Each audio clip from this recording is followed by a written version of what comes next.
Okay, the most important thing, welcome to Capital Tiger Bank. We're going to learn a little bit from our esteemed panel about, at least in their perception, what happened during the primary and some things to look forward to in the general election. With all of this stuff going on with Judge Kavanaugh, my wife and I, went through some boxes, and we actually were able to find my calendar from my second year of college. My Lord of the Rings 1977 calendar. And so I probably just, you never know. Right? You never know, there may be something that occurred, and so we went through it, and I actually didn't find anything that in any way would create issues for me if I ever chose to be appointed to the U.S. Supreme Court or something. So let me just read you a couple of the entries that I might have. Here's my calendar, you can see. And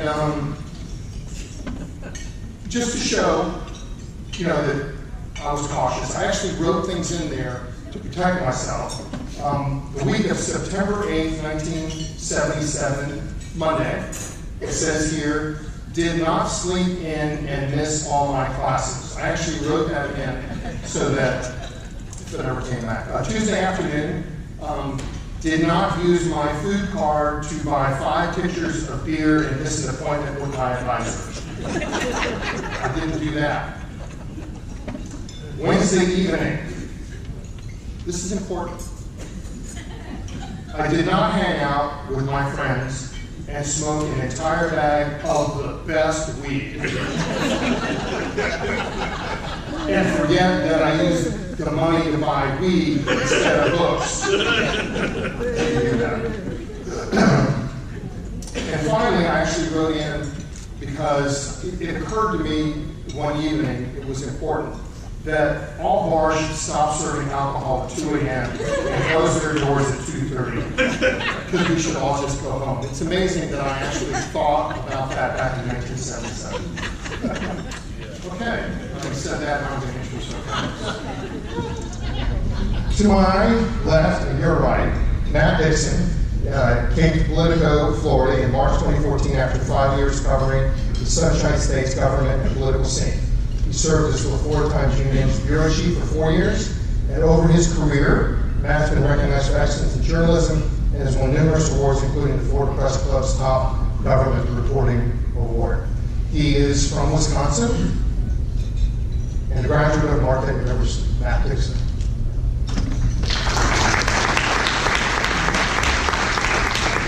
Seated between us, Elizabeth Cuttle, is a state government reporter for the Miami Herald and its shared talents bureau for the Tampa Bay Times. She previously covered local governments for the Miami Herald and national breaking news for its parent company, McClatchy in Washington, D.C. She has also covered the Texas congressional delegation, the Dallas Morning News, and local politics for the Washington Post, and she is an alumna of Brown University. Elizabeth, welcome.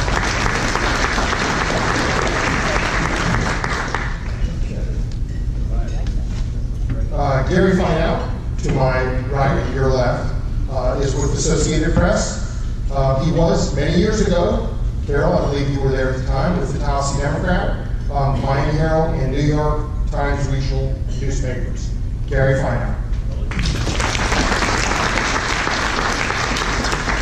And certainly, last but not least, Jeff Schweers has been with the Tallahassee Democrats, is the Tallahassee Democrats watchdog reporter since September 2016. He's been covering state and local government for decades. For more than 524 days, 12 hours, and 16 minutes, he and his colleague Jeff Ridley have been covering the FBI corruption investigation targeting city officials. Still covered. Not that I can keep track. And yes, I'm ready for it to be over too. He started his career at the Democrat covering K through 12 issues, so this is a bit of a homecoming coming back to Tallahassee for Jeff. He's covered legislation for the United Press International, Florida Today, and most recently Tampa Tribune, and has won several awards for his investigative reporting. Jeff Schweers. So I've got questions that have been given to me to ask them, and I'm going to start No particular order, just jump in when you feel bad. What the hell happened? I mean, what happened? Somebody? We're talking about the primary. Oh, you mean specific here. Yes. That sentence applies to nearly every aspect of my life, so I needed to be No, specifically we're talking about the primary I see. back in August. What happened? I mean, they did the polls, people, everyone thought something was going to happen, and it did. So, what do you think? Turns out everyone who thinks they know what they're talking about has no idea what they're talking about. Are you talking about it? Oh yeah, I guess you know the top. Yeah. Okay. Can you hear me? Everyone? Just everyone got it wrong for the most part. I think the Gillum folks would. I know the room. I get it, but we're in the city where I think by and large, if you were doing a percentage basis, a lot of people got it wrong, and it's I think for somewhat good reason. I don't believe a lot of public polling. I think a lot of it's kind of silly, so that was my reason. But Mayor Gillum did it with essentially $7 million. And to put that into context, I've covered state senate races that cost more than $7 million. To win a 5-person primary statewide in a state with 10 expensive media markets on that sort of shoestring budget is a number I'm still not sure I have my mind around. So if you were to ask me what the hell happened, I still to this moment am not exactly sure. Yeah, I guess it teaches us a lesson that the only poll that counts is the election. We've seen people get things wrong in the presidential races too. Not me, because I never make these kind of prognostications. But I think if you want to ask the nuts and bolts question, what seems like happened is that Gillum had a lot of on-the-ground, volunteer, grassroots supporters.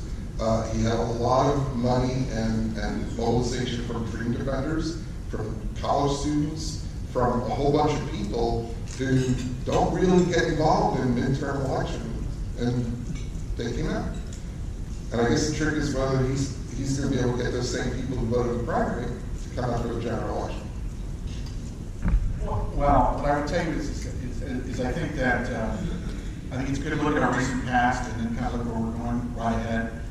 The fact of the matter is that the Democrats for the last several election cycles have basically nominated moderate Democrats from the Tampa Bay area who have, when push came to shove, did not excite the electorate in general. And in the midterm elections, when Democratic participation went down, they got defeated in the general election. Basically, the Gillum folks from the very beginning told everyone who doubted them that they could thread the needle. They felt that they could take advantage of a surge among certain elements of the voters. And if you look at the numbers and look at what happened, they were able to capitalize on that. In places like Jacksonville and other places where the turnout in African-American neighborhoods was higher, and they were able to get those votes. But what I would also tell you is I think that what you're witnessing is a sea change in the way that we do elections in Florida and in America in the post-Trump election world. And the fact of the matter is that between both DeSantis and Gillum, we've had something that hasn't happened in more than 20 years in Florida. And that's where the candidate with the most money who was able to go out and be on television won the primary. Now, granted, the primary is a smaller slice of the electorate, but I think it's still important to notice that, and there's been articles about it recently, there's a transition going on. Do you shade away from the traditional types of campaign structures that you had that relied on television, that relied on grassroots? Look, Adam Putnam had an extensive grassroots operation, field operation across the state, and he was crushed by 30 points based upon the earned media and the endorsement of the president. And then on the Democratic side, you saw that basically Gillum and his allies, they weren't focusing as much on television advertising. There were ads that went against Graham. They couldn't. And they didn't. They didn't have the resources, but they used digital media and they used other social media tactics to build up enthusiasm. And so the question is, what does that portend for the future? I think if we see, we're not here to talk about the Senate race, but let's consider the fact that Rick Scott spent all summer basically just going after Nelson. And here we are, we're in September, and whether you want to believe the polls or not, I think even Scott's internal polls will tell you the race is almost essentially tied. So that tells me I think something is going on with the nature of campaigning in America that is continuing to evolve here over the last 2 years, and I think that these results here in Florida are examples of it. We're certainly available, actually open to talking about Rick Scott and Bill Nelson. That's part of this conversation, so feel free. I was just going to say, to your point about threading the needle, right? Like, if you were talking to Bill's campaign people pretty early on in the primary, they knew what their strategy was. They had 3 specific cases identified: African American voters, young voters, progressive voters, and we were very consistent about appealing to those particular people. They recognized fairly early on that it was a crowded primary, that became more crowded when Jeff Green entered the race. And they realized, to their credit, and maybe the prognosticators didn't, that by identifying those particular groups and sticking with them, targeting them on digital, because it didn't have them, that was how they were going to win. And they were very specific about how much of the Democratic Party electorate that was going to be on the primary was African American. They said, if we can hit this 28% threshold and exceed it, we'll make it. And we did. So, I mean, there's something to be said for how focused they were on identifying their cases. In our conversation yesterday, Monday, we talked about Rick Scott, and you made a comment about Rick Scott and the Bill Nelson race. Can you share that with everyone? Yeah, basically, I think there's a lot of evidence building up that the election of 2018 is that one of Rick Scott's opponents is not Bill Nelson, but it's Rick Scott himself. And what I mean by that is the last 2 elections with Rick Scott have been focused on where they've been able to go after the opponent and basically say to the electorate, this person is a risk, this person is unethical, this person is dangerous, could harm the economy, not bring back jobs. And that was the bulk and the focus of their campaign. It was a 2-pronged strategy. And what is interesting now is that basically Governor Scott is having to, I think, do it a lot more defending of his record in 2018 than he was doing in 2014. And their strategy has been to say, well, Nelson has not accomplished anything, and he's just a classic career politician. But that also speaks to how it's been a bit more difficult. They had a ton of material to go after Charlie Crist, and they did. They went after him relentlessly. When it came to Alex Sink, they tied her to Obama, and they basically went after her and said she can't do anything to help turn around the economy. So it's kind of a fact. If you look at, they are trying to go after Nelson. I'm not saying they're not going to continue to do it. What I'm saying is very interesting is that even the ads that they're going after Nelson with is an attempt to take what could potentially be a negative against Scott and try to turn it around on Nelson, like on the environmental issues. And it's like, well, he has done nothing on Lake Okeechobee in his discharges over his course in Congress, and he's to blame for what's going on. But then but it deals with the reality of the situation. Is you have people in Martin County and places like that who are a bit angry about what's been going on. I think somebody mentioned, was it Martin County was the only county that did not go for Rick Scott?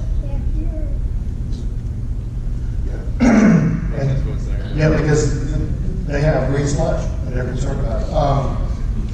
Bernie Sanders and Donald Trump both campaigned for the 2 gubernatorial candidates. How much of an impact do you think will continue to have, and how much do you think will campaign in our state? And what will that mean? Well, I mean, both of those guys have a bigger impact on the primary than general election.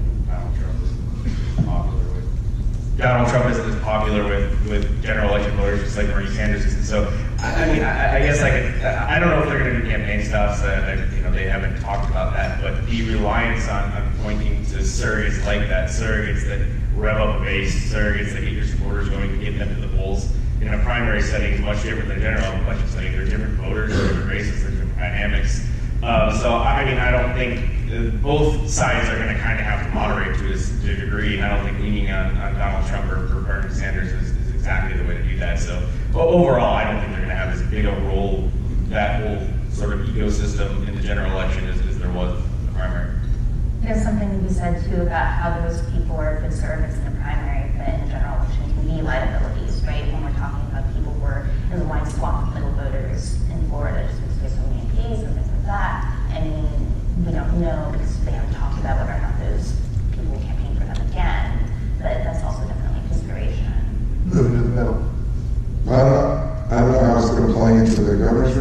it seems like Trump surrogates are commenting on the mayor's race. We've got Donald Trump Jr. criticizing Dustin Daniels for his flyers that seem to criticize the mayor's handling of the city's primary.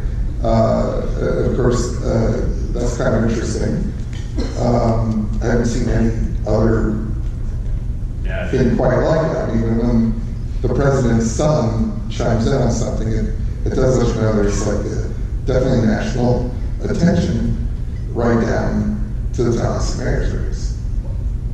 Well, the situation is that elements of this race have already become nationalized.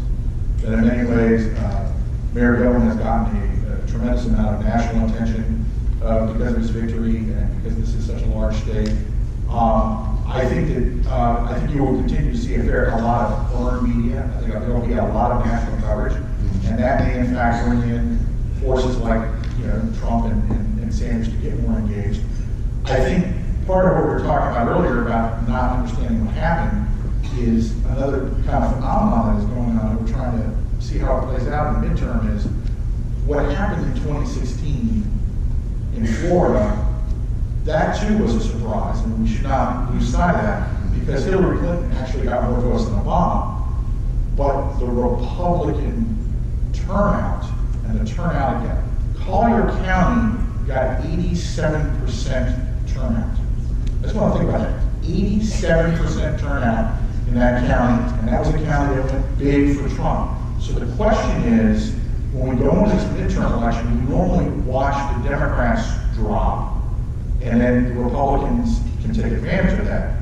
I'm sitting here thinking, well, are all these Republican voters who came out for Trump in 2016, are they going to come out? Are they going to need to get excited? Is the president going to need to get them pumped up again to go out there? And conversely, how is it? And do they do that because they think that the Democrats are going to be excited regardless because they want to express the frustration of losing 2016? Just sort of a data point on that, the Republican turnout for the primary is 36%, which in the midterm primaries, he was and there wasn't really a competitive gubernatorial race left.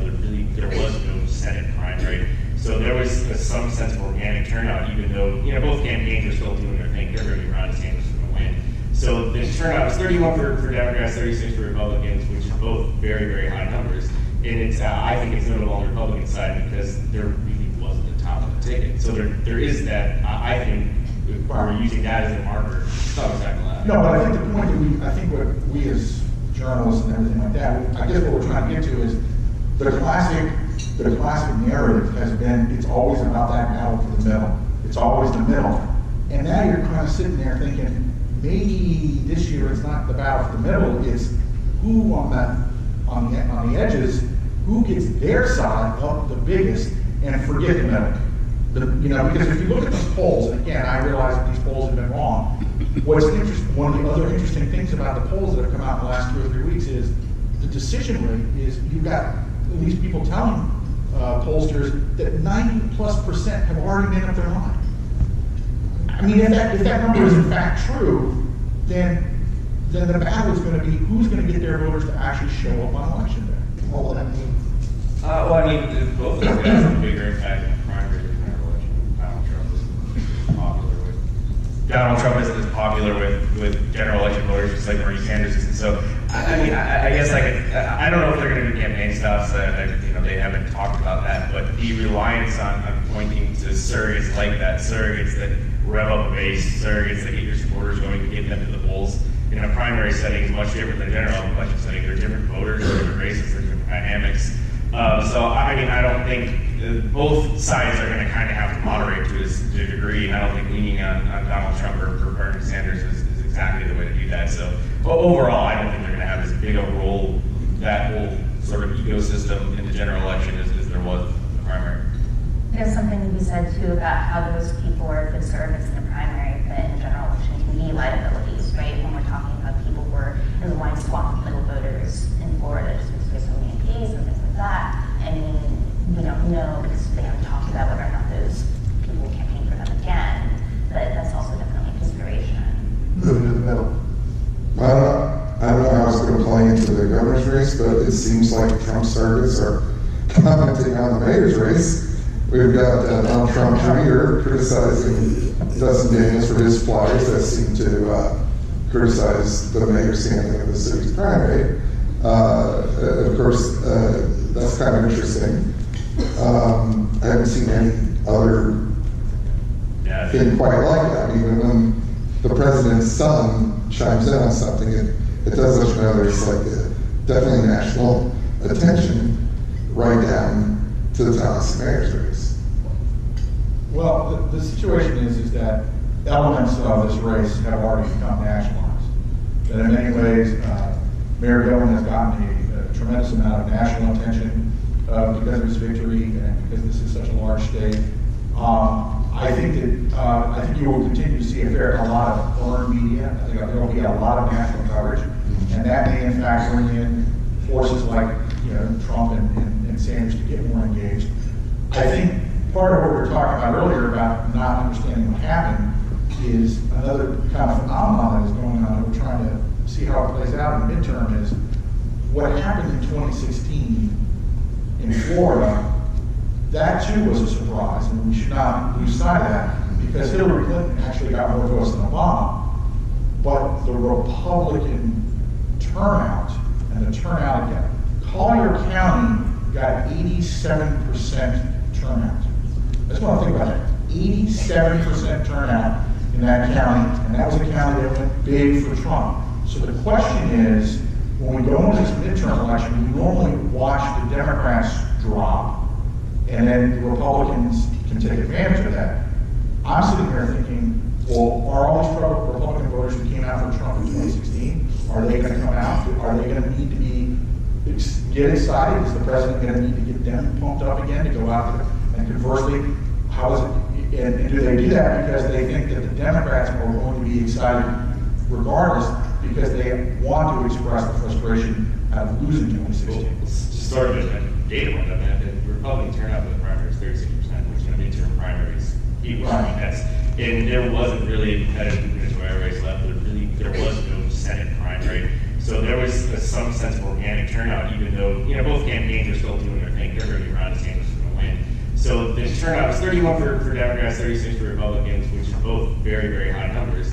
And it's I think it's notable on the Republican side because there really wasn't a top of the ticket. So there is that. I think if we're using that as a marker, it's not exactly that. No, but I think the point that what we as journalists and everything like that, I guess what we're trying to get to is the classic narrative has been, it's always about that battle for the middle. It's always the middle. And now you're kind of sitting there thinking, maybe this year it's not the battle for the middle, it's who on the edges, who gets their side up the biggest and forget the middle. Because if you look at these polls, and again, I realize that these polls have been wrong. What's interesting, one of the other interesting things about the polls that have come out in the last 2 or 3 weeks is the decision rate is you've got at least people telling pollsters that 90+% have already made up their mind. I mean, if that number is in fact true, then the battle is going to be who's going to get their voters to actually show up on election day. Okay, so candidates need to be honest still, or can they just lie? No, I was about to interrupt Gary here when he was speaking. I was saying, excuse me, isn't that fake news what you just said? No, we're all being told on a regular basis 10, 15, 20 times a day that what we're saying or hearing. And this can come from anywhere. Well, that's like asking which came first, the politicians making dubious claims or PolitiFact and other fact-checking organizations. Yeah. And look at how much these fact-checking organizations have arisen over the last few years, and how they've gone from being a part-time supplement to the news coverage, political news coverage, to taking center stage in a lot of cases. I mean, some organizations are putting in a lot of overtime just keeping the president, keeps from the president. So, I mean, and I think you're going to see, if you're going to have, these surrogates for the president, Bernie Sanders or Barack Obama or whoever, I mean, it's more on us to vet what people are saying. Ron DeSantis made a lot of comments the other day, And if you go through it, he's like part right, part wrong. He's 100% correct on some things, and was off base on other things. And I'm sure if we do the same fact checking with Gillum, I think we can find that there's going to be some degree of like, that's why Gillum effect has like 100% flat out truth, partially true, not true, pants on fire. I mean, there's, and maybe I would like to know if like what y'all would prefer to see us doing. Would you rather see us vetting every statement that comes out of the candidates' mouths to make sure what they're saying is correct? And that is part of our job. But again, also it's just following them from day to day and the things that are happening so quickly on, statements coming across on Twitter from other people. It's kind of like herding cats, trying to keep track of all this. I'm not seeking sympathy or anything, but but sometimes it's good to hear from our readers and listeners where you would like to see us focus our attention. I think the answer is no. I mean, there's plenty of examples of candidates winning races living in the disingenuous. So I don't know if I were running a race, I'd throw as much shit against the walls as I could, just kind of flood the zone with it all. Sorry, what'd you say? Something about the walls. I was told at our planning meeting I got 3 shits. You take as many shits as you want. Be right back. There's fact checkers and all that's very important, but the people that messaging reaches aren't reading PolitiFact. So there's a much larger reach if you want to get your disingenuous message into 10 media markets, 20 million people, millions of Twitter followers, and the role of what Jeff's talking about is certainly important. We need to vet everything, but I think specifically to your question, to candidates need to tell the truth anymore, and my answer would be not to win. Elizabeth, I'm going to ask you this question. Running mates, what do you think? Good, bad, does it really I hear matter? they're required by the Constitution. I mean, Does it matter? it matters, I think, 3 times. The day that they get picked, the day they mess something up, and the day, God forbid, the governor dies and we get the new governor and the lieutenant. But in the campaign, does it matter? I mean, I think it mattered certainly to a degree for DeSantis, right? Because Jeanette Nunez was a clear play for South Florida voters, the community that she represents, and she rounds out the ticket in a lot of demographic ways. So it's kind of a running mate. Mayor Dolan's pick of Chris King? Yeah, exactly. I think that the line Mayor Dolan has kind of trotted out about picking Chris King if he would help him govern, right? Like, there may be some merit to that, but also keep in mind that the lieutenant governor position is one that we were able to leave vacant for over a year in very recent memory, right? It is a position that has not historically held a lot of sway. So the short answer, which you probably wanted first, is not really. Going back to the polling, did anybody get it right? Were there any polls out there that, is there something we should be watching? Yeah, there was there was an online poll that the Gillum folks had at the end that did have him up. In my response, generally, online polls got quite enough bottom and nothing many people do. Is 2 things can be true. An online poll can be right and still also be garbage. So there was, you poll enough times eventually you're going to get it right. So I think by and large the public polling was off with this one aberration of, I don't exactly know what to make of it at this point just because their method for polling is sort of different.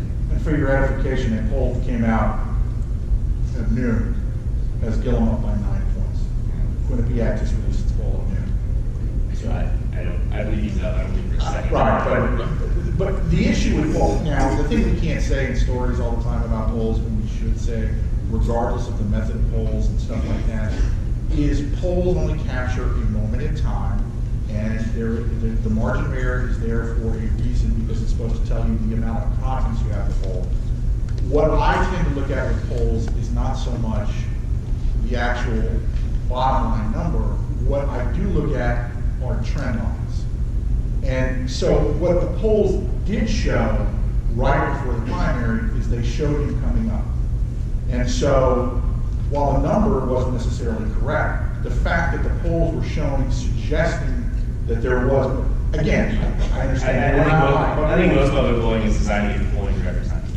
I mean, it's a brand thing for the most part. I mean, it's very hard for me to take them seriously when polls in the media, I think our industry does a terrible job of being very vocal about it. You can't compare it. Apples to apples, polls don't exist that way. If you look at the samples are different. Registered likely voters, or online, there's so many different ways. When you say one poll says this and another poll says this, you're treating them as the same thing. And 3 polls came out yesterday. None of them had the exact same sample, so of course you're going to get different responses. I don't know or think it's necessarily a great idea to compare them. I think by and large most public polling is somewhat garbage, and they just don't spend enough money to do the things that do the things that a campaign does internally. But does polling influence voters?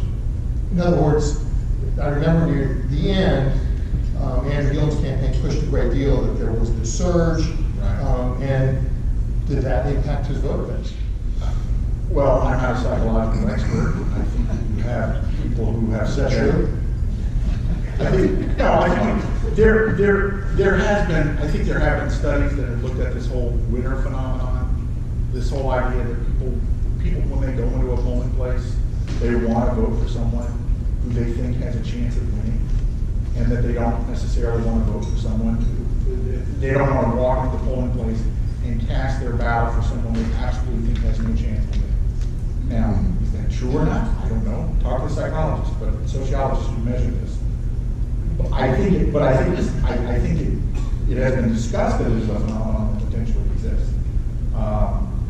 That's the difference between somebody going in there. Does that mean that somebody went in there and might have thought, hey, Chris King, I'm a progressive, Chris King's a progressive. Should I vote for Chris King knowing that he's not going to win? Or should I vote for Andrew Gillum, who I think has a shot at winning? And that's what we don't know. I mean, how does a poll really capture like the excitement factor leading to the last 3 weeks? How do you know what people are going to ultimately do behind the voting screen? I mean, you don't. You can see the surge happening with Gillum. Even as I was looking at these and reading what everyone else was saying, like, you know what? I bet it's going to be Graham, Gillum, and the rest. And I really didn't think that Gillum was going to have that win. I just, I thought, to me, I was surprised as a lot of other people were that he surged from second to last to first place like that. It was just, and I bet political scientists are going to be studying this primary election for years. And that's all. I really don't have any other thoughts about that. It's like, we're into the general election cycle. It's a whole different world now. It's completely turned 180. Gillum is now the guy with all the money. DeSantis is wobbling, as Adam Smith said. His campaign is still grasping. And, and we're like, what's today's date? 25th? 27th? 6th? I still have to show up for work. I have deadlines today. I know the city commission night, so, it's like almost a month since it's the primary. And what have we heard from these two guys except racist, socialist?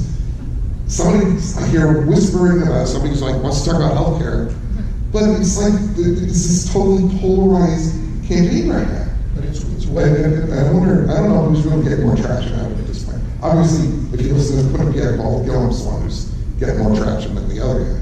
It used to be, and this goes back a few years, but the 2016 campaign was, even still, President Trump relied a great deal on it, was on media. You try to get your name somehow in a newspaper in a positive way, you try to get on TV in a positive way, you try to get on radio in a positive way. But now, depending upon your followers, or Twitter or Facebook, you have this massive audience that you can send information out to, whatever the information is, because you get to choose it, that is the message that the voters are seeing. So how is that changing everything, not only for them, but in your world? Because you're reporters. It's just that's the best way to circumvent us. I guess the idea. I mean, you can almost just start your own news organization out, and what that essentially does is that you can have this organization, you can get them to write your story, you can get them to write your press release, You get a headline, and then you put the headline in your mail, you put the headline on TV, it gives it an air of legitimacy. You used to have to get a story in sort of what would be considered as a mainstream outlet or an outlet, that are those represented up here. And that doesn't have to happen anymore. You don't really have to pass that threshold. I mean, if you want to get a headline, if you want to get a story written in this state, there's a way to do it. It doesn't have to be true, it doesn't have to be right, it can be totally disingenuous. And you can get your headline to show your client on lobbying or legislative side. You can get your headline to put on your mail piece. And I guess it circumvents us as part of that process. And I don't know my answer to how it impacts us directly, but it's certainly different. It certainly has changed our industry in the sense that you don't need to go through what I would be traditionally considered gatekeepers. Well, I have to mention the comment made by Donald Trump Jr. I would think that's going to inspire some locals, because we're a blue area, to then be more supportive of Dustin Daniels, as odd as all that sounds. Probably there's another candidate in that race. There is one right over there. John, we're going to give you a few minutes later to say What are your thoughts on that? Well, yeah, I'm sure that tweet will have the effect of putting some people who may be undecided into the Dustin Daniels camp. Although, it could have just as easily been, John Daly if the circumstances were different. We live in an era where a candidate won the gubernatorial primary in the third largest state in Florida because Donald Trump tweeted out his support for him. Essentially, that's not magic. That's just the power of social media and the sway that Donald Trump has with a certain voting base. Yep. And short of, I don't think Bernie Sanders has the same kind of sway over Democrats. I don't think any single person has any sway over Democrats as a whole. Again, the herding cats kind of, Democrats are all over their own ways. They're not singular the way the Republicans are. But. A Twitter account beat the 5 blocks around the Capitol. That's the game down to all the power and money that goes around the Adams Street corridor was all we had one candidate. And 200 characters, and that was wiped out almost overnight. I remember seeing a race turn on a dime so quickly from a 10-point lead in public polling to all of a sudden Ron DeSantis was the front runner. And social media defeated what is still, I think, considered the entire power structure here in Florida. That shouldn't be overlooked. That's quite a thing, quite a new phenomenon. We're going to offer up some questions from our Tiger Bay members. If there's anybody that has a question, there's a microphone here. Hey, do you think the Constitution Revision Commission was wise to bundle the amendments? And what do you think the prognosis is for any or all of them passing? good question. I think the people who supported Amendment 8 would say no. But that's, I think, something that also has to be solved, depending on how Well, the amendment comes into consideration and getting moved on. I think it's interesting. I was just going to, just found it fascinating. I don't know about you. I was, for reasons that don't need to go into, I was on YouTube last night. And Don't tell me. Go on. I was actually watching music videos and stuff like that. Yeah, watch But the series. no, here's the reason I brought it up, is I started getting hit with the amendment, with ads on the amendments. And then I heard a radio ad today on Amendment 3. I think that the amendments that have very focused, organized campaigns have a shot at winning. But I dare say that I think what the CRC did, whether or not they intended to do it or not, I think some of their amendments may be viewed as being confusing to the electorate, and I think there's a very good chance a lot of them could go down, just because I think people will look at it and even the simple one, like, what do vaping and oil drilling have to do with one another, and why are they in the same amendment? And I was there. Their thought process was they didn't want to have so many amendments that there was ballot fatigue. But the lesson from some of the Tax and Budget Reform Commission and some of those entities was, if you just make it too complicated, people are just going to look at it and just say, I don't understand this, I'm going to vote no. And I dare say that is in my mind, a potential likelihood is going to happen on a lot of these amendments. Save those ones that I think are very focused, like the Amendment 3 on the casinos. I've heard their ads, I've seen their ads. They don't, the radio ad mentioned casino, I noticed the TV ad did not, but it said, put you in charge, and it was a very focused message. So I think, okay, that one will probably have a chance of passing. No matter what your issue is, call it local control, and that's your message. Yeah. Absolutely. Hey, know your audience. I messed up before. Yes, thank you. We're going to have some interesting debates coming up for both the Senate candidates and the gubernatorial candidates. I'm just wondering, given the fact that most people have made up their mind, is this just an effort, a futile effort, or is people going to be watching? Are people going to be watching those that aren't important?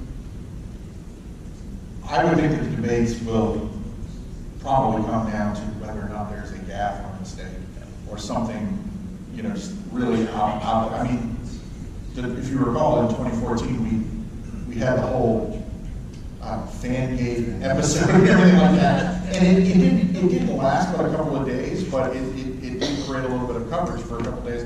No, it didn't matter what we said in the debate. It just was this whole bizarre thing with Rick Scott not coming out at the beginning of the debate, Charlie out there, and everything like that.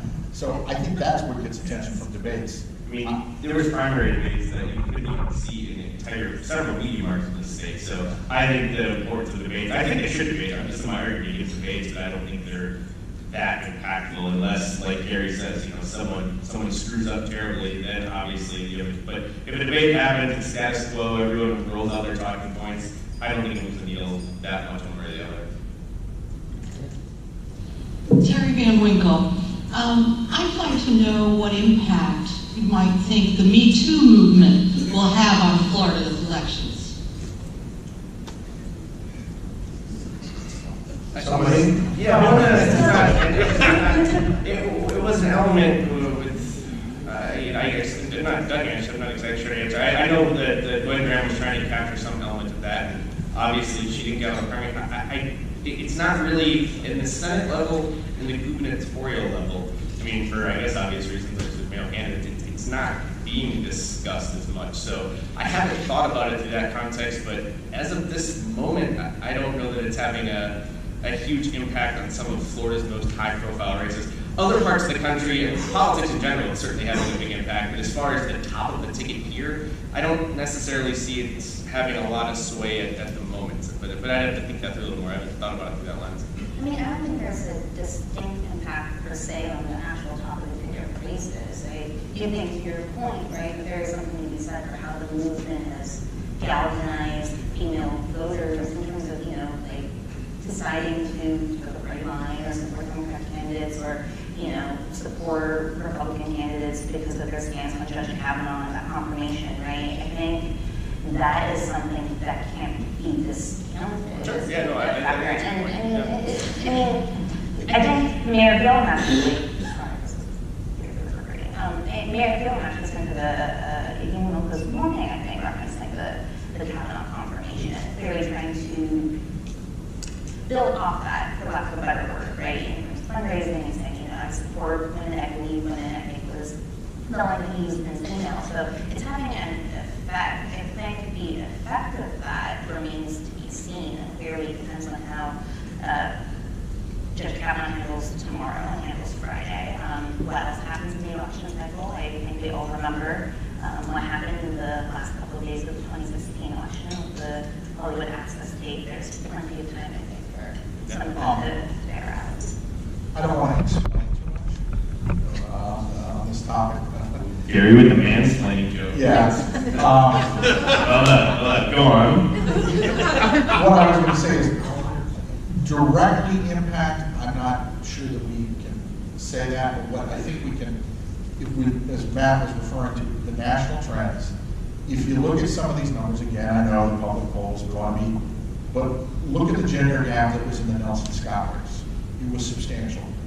And the question is, when you've been looking at these special elections around the country, and you've seen the fact that Republicans appear to be quite alarmed at the fact that they are losing women voters, especially suburban women voters, Republican reliable voters, then what I would tell you is that that's where I'm going to be interested to see where it comes into play. And so it's not so much, I don't know if DeSantis or Gillum are going to concentrate their campaign in a way that would draw out that, but I think that we can generally say, at least the trend has been over the last 12 to 18 months, that Republicans have a problem with women voters right now. So. Thank you to our panelists. We appreciate it.